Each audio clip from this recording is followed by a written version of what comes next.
ایران کے حملوں میں زخمی ایک اور امریکی فوجی ہلاک ہو گیا ہے تو آپریشن ایپک فیوری میں ہلاک امریکی فوجیوں کی تعداد اب 7 ہو گئی ہے۔ امریکی سینٹ کام نے تصدیق کر دی ہے۔ امریکی فوجی 1 مارچ کو سعودی عرب میں ہونے والے حملے میں زخمی ہوا تھا تو ایران کے حملوں میں زخمی ایک اور امریکی فوجی ہلاک ہو گیا ہے۔ آپریشن ایپک فیوری میں ہلاک امریکی فوجیوں کی تعداد 7 ہو گئی ہے۔ گزشتہ روز بھی 6 امریکی فوجی جو ہلاک ہوئے تھے ان کے تابوت امریکہ بھیجے گئے تھے اور اب ایک اور فوجی ہلاک ہو گیا ہے تو ہلاک فوجیوں کی تعداد جو امریکن فوجی ہیں ہلاک ہونے والے فوجیوں کی تعداد 7 ہو گئی ہے۔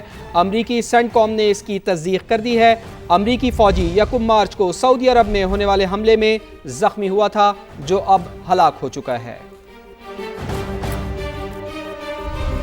ایران نے مشرق وسطی میں حملے تیز کرنے کی دھمکی دے دی۔ ترجمان پاسداران انقلاب نے واضح کر دیا کہ ایران کے توانائی مراکز پر حملے جاری رہے تو مشرق وسطی میں بھی ایسے حملے کیے جائیں گے۔ ایران پر حملے نے صرف شہری ہلاکتیں بڑھائیں، امریکہ نے کچھ حاصل نہیں کیا۔ امریکی اور اسرائیلی جارحیت نے صرف بے گناہ بچوں اور شہریوں کا خون بہایا۔ ایران نے اب تک کسی بھی جوابی کارروائی سے گریز کیا ہے۔ توقع ہے کہ اسلامی ممالک امریکی اور صہیونی جارحیت کے خلاف وارننگ جاری کرے تاکہ جنگ کی آگ مزید نہ پھیلے۔ قطر میں پاکستان سمیت دیگر ممالک کے پھنسے ہوئے شہریوں کو نکالنے کے لیے قطر ایئر ویز کا محدود پروازوں کا آپریشن شروع کرنے کا اعلان۔ پروازیں 9 مارچ سے شروع کی جائیں گی۔ مزید جان لیتے ہیں، جاوید اصغر چودھری ہمارے ساتھ موجود ہیں۔ جی جاوید صاحب، کیا اطلاعات ہیں آپ کے پاس؟ قطر ایئر ویز نے کل 9 مارچ سے محدود پروازوں کا آپریشن شروع کرنے کا اعلان کیا ہے اور قطری سول ایویشن اتھارٹی نے ان پروازوں کے لیے اجازت بھی جاری کر دی ہے۔ یہ پروازیں قطر میں کئی روز سے پھنسے مسافروں کے انخلاء کے لیے آپریٹ کی جائیں گی اور قطر 9 مارچ کو دوحہ ایئرپورٹ سے Islamabad, Beijing, Seoul, Moscow, London, Delhi, Perth, Madrid, Istanbul اور نیروبی کے لیے فلائٹس آپریٹ کرے گی۔ اعلامیہ کے مطابق قطر سول ایویشن اتھارٹی نے محدود انخلاء کی پروازوں کی اجازت دیتے ہوئے قطر ایئر ویز سے کہا ہے کہ وہ پھنسے ہوئے تمام مسافروں کو ممکنہ طور پر جو ہے ان کی منزل مقصود تک پہنچائیں، جبکہ قطری فضائی حدود کی بندش کے باعث قطر ایئر ویز کا شیڈول فلائٹ آپریشن بہت شکریہ آپ کا۔ عرب لیگ کے وزرائے خارجہ کا ہنگامی اجلاس، ایران کے مبینہ جارحانہ حملوں کی شدید مذمت، حملوں میں شہریوں، اہم تنصیبات اور سفارتی مشنز کو نشانہ بنایا گیا، اعلامیہ یہ جاری کیا گیا ہے۔ تو آپ کو بتائیں کہ عرب لیگ کے وزرائے خارجہ کا ہنگامی اجلاس ہوا، ایران کے مبینہ جارحانہ حملوں کی شدید مذمت کی گئی، جبکہ حملوں میں شہریوں، اہم تنصیبات اور سفارتی مشنز کو نشانہ بنایا گیا، اعلامیے میں ایسا بتایا گیا ہے۔ تو اہم خبر کہ عرب لیگ کے وزرائے خارجہ کا ہنگامی اجلاس ہوا جس کا اعلامیہ جاری کیا گیا ہے۔ ایران کے مبینہ جارحانہ حملوں کی شدید مذمت کی گئی ہے، حملوں میں شہریوں، اہم تنصیبات اور سفارتی مشنز کو نشانہ بنایا گیا، اعلامیے میں ایسا کہا گیا ہے۔ عرب لیگ کے وزرائے خارجہ کا ہنگامی اجلاس ہوا ہے اور اس اجلاس سے متعلق ہم آپ کو آگاہ کر رہے ہیں کہ ایران کے مبینہ جارحانہ حملوں کی اس اجلاس میں شدید مذمت کی گئی ہے، حملوں میں شہریوں، اہم تنصیبات اور سفارتی مشنز کو نشانہ بنایا گیا، اعلامیے میں ایسا کہا گیا ہے۔ تو آپ کو یہ بھی بتا دیں کہ ایران کا موقف یہ ہے کہ وہ صرف اور صرف جو خلیجی ممالک میں بیسز ہیں امریکنز ان کو نشانہ بنا رہا ہے، لیکن عرب لیگ کے وزرائے خارجہ کا ہنگامی اجلاس ہوا ہے جس میں کہا گیا ہے کہ حملوں میں شہریوں، اہم تنصیبات اور سفارتی مشنز کو نشانہ بنایا گیا ہے۔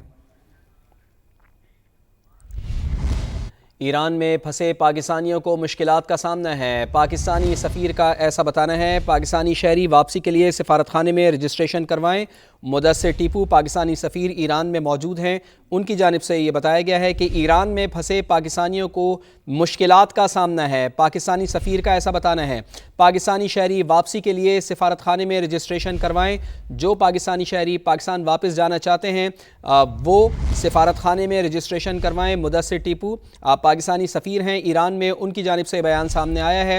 ان کا یہ کہنا ہے کہ ایران میں پھنسے پاکستانیوں کو مشکلات کا سامنا ہے، پاکستانی شہری واپسی اگر جانا چاہتے ہیں واپسی کے لیے سفارت خانے میں رجسٹریشن کروائیں۔ مدثر ٹیپو کی جانب سے یہ کہا گیا۔ تو اہم خبر، اہم ڈیولپمنٹ کہ ایران میں پھنسے پاکستانیوں کو مشکلات کا سامنا ہے، پاکستانی سفیر کا ایسا بتانا ہے۔ پاکستانی شہری واپسی جانا چاہتے ہیں، واپس پاکستان آنا چاہتے ہیں، واپسی کے لیے سفارت خانے میں رجسٹریشن کروائیں، مدثر ٹیپو کی جانب سے ایسا بتایا جا رہا ہے۔ تو اس وقت جنگ کی سی صورتحال ہے، جنگ کا سامنا ہے، ایران میں جاری ہے جاری ہے, امریکہ اور اسرائیل کی مسلسل حملے ہو رہے ہیں اور ایسے میں حالات بہت زیادہ خراب ہیں, بہت زیادہ کشیدہ ہیں.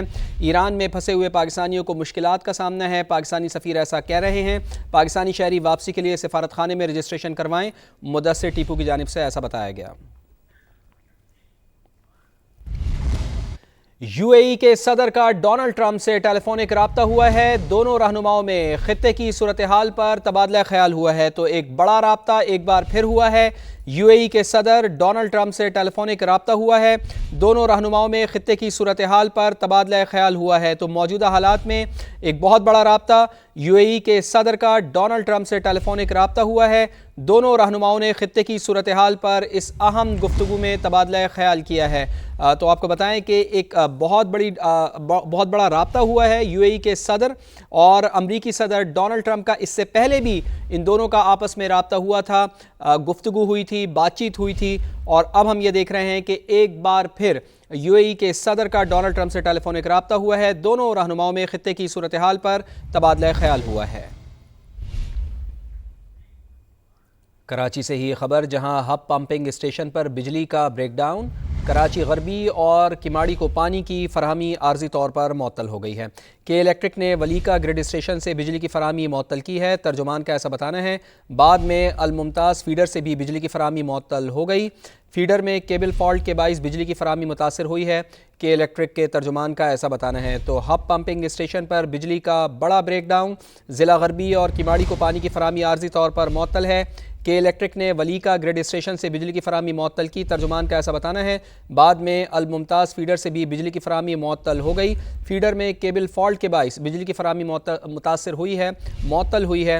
کے الیکٹرک ترجمان کا ایسا بتانا ہے. تو کراچی سے خبر ہے, جہاں ہب پمپنگ اسٹیشن پر بجلی کا بڑا بریک ڈاؤن ہوا ہے. اہم خبر کہ پاکستان میں امریکی سفارت خانے نے اسلام آباد میں تمام ویزا اپوائنٹمنٹس منسوخ کر دی ہیں.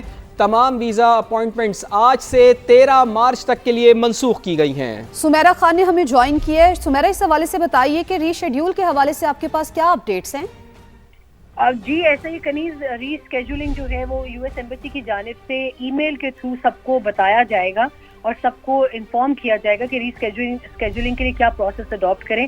9 مارچ سے 13 مارچ تک یہ ایکسٹینشن ہوئی ہے. آگے بھی مجھے ایسا لگتا ہے کہ شاید یہ ڈیٹ ایکسٹینڈ کرے due to uncertain situation.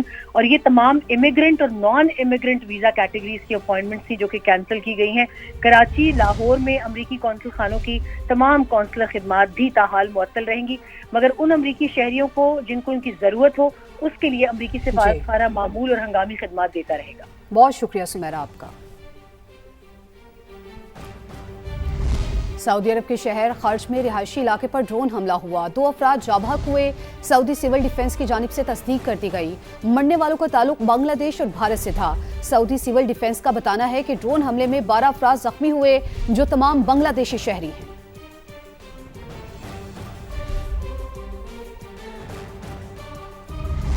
Iran کے بھرپور جوابی وار اسرائیل پر 29ویں حملے کی لہر کا آغاز کر دیا ہے. ایران نے صہیونی ریاست پر درجنوں میزائل داغ دیے ہیں. تل ابیب سمیت مختلف علاقوں میں سائرن بج اٹھے ہیں. تو ایران کے بھرپور جوابی وار جاری ہیں. اسرائیل پر 29ویں لہر کا آغاز کر دیا گیا ہے. ایران نے صہیونی ریاست پر درجنوں میزائل داغ دیے ہیں. تل ابیب سمیت مختلف علاقوں میں سائرن بج اٹھے ہیں.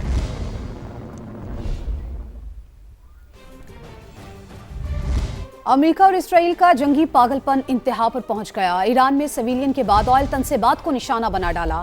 تہران اور کرج میں دھماکوں کی گونج. آئل ریفائنری آگ کی لپیٹ میں آ گئی. آسمان پر کالے دھوئیں کے بادل چھا گئے. کوہاک, شاہران اور کران میں بھی آئل ڈپوز تباہ. 6 افراد شہید ہوئے.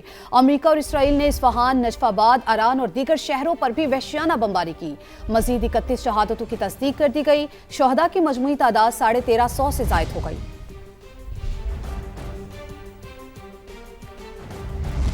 فرانسیسی صدر ایمانوئل میخرون کا ایرانی صدر سے ٹیلی فونک رابطہ ہوا ہے. میخرون کا ایران سے خطے کے ممالک پر حملے فوری روکنے کا مطالبہ. آبنائے ہرمز میں جہاز رانی کی آزادی یقینی بنانے پر زور.